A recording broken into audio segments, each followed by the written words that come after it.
Hello friend, good morning. কেমন আছো সবাই? আশা করছি সবাই ভালো আছো আর আমিও ভালো আছি। তো আমার নতুন একটা ব্লগে তোমাদের সবাইকে স্বাগত। এখন থেকে আমার ব্লগ করছি। সকাল সকাল সব কাজ সেরে স্নান করে এখন চলে এসেছি রান্নাঘরে। পুজো টুজো করা হয়ে গেছে, তো এখন রান্না করব আর টিফিন বানাবো সকালে। এখন বাজে 7:30।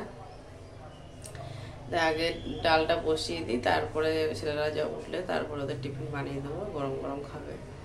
তো ডাল বসাবো আর এই আজকে পালং শাক দিয়ে ডাল করবো। এই যে পালং শাকের পাতা, এগুলো এখন বেছে নিই, বেছে ডালটা বসিয়ে নিই, তারপরে আবার তোমাদের সাথে কথা বলবো।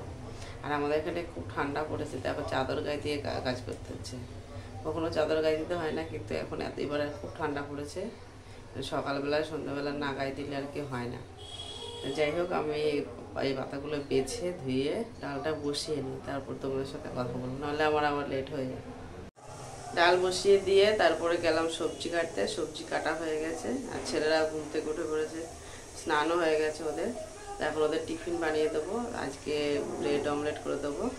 এই ডিম ভেঙে নিয়েছি, এখন ওদেরকে টিফিনটা করে দিই, তারপরে আমার রান্না করবো বাকিটা। তো পরে আবার তোমাদের সঙ্গে কথা বলবো। ছেলেদের টিফিন বানিয়ে খাবার টাবার দিলাম, তারপরে ওদের লাঞ্চ রেডি করে দিলাম। তো এক ছোটো ছেলে স্কুলে চলে গেল, বড় ছেলে কলেজ চলে গেল। আর আমার তো এত তাড়াহুড়ো সকালবেলায়, আর কি বলবো ফ্রেন্ডস। তো হয়েছে, ডালটা ঢালতে গিয়ে মানে পড়ে গেছে, ভাগ্যিস পুরোটা পড়েনি। যা হোক, মানে অল্প একটু পড়েছে, তো দেখাই তোমাদেরকে। তো এই যে পুরো ডালের কড়াইটা একদম কাত হয়ে গেছিলো, মানে সকালে এত তাড়াহুড়ো লেগে যায় আর বলার মতো না। তো ঢালতে গিয়ে পড়ে গেছে, এখন এই যে পরিষ্কার করতে হবে, মানে একটু হলেই মানে গায়েই পড়ে যেত। পড়ে গেছে গেছে, আর কিছু করার নেই। সকালবেলায় এত কাজ থাকে, টিফিন করা, রান্না করা, ওদের লাঞ্চ দিতে হয়, সব কিছু মিলিয়ে মানে প্রচুর চাপ পড়ে যায়। মানে কোনটা থেকে কোনটা করবো তাড়াহুড়ো লেগে যায় আর কি।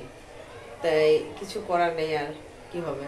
তো ভাত তো হয়ে গেছে সকালবেলায়, ওদেরকে ডাল আর ছোটো ছেলেটা নিয়ে গেছে, বড় ছেলে নেয় না, ও শুধু সকালে টিফিন খেয়ে যায়। তো ডাল আর ওকে ডিমের অমলেট করে দিয়েছি, ও নিয়ে চলে গেছে।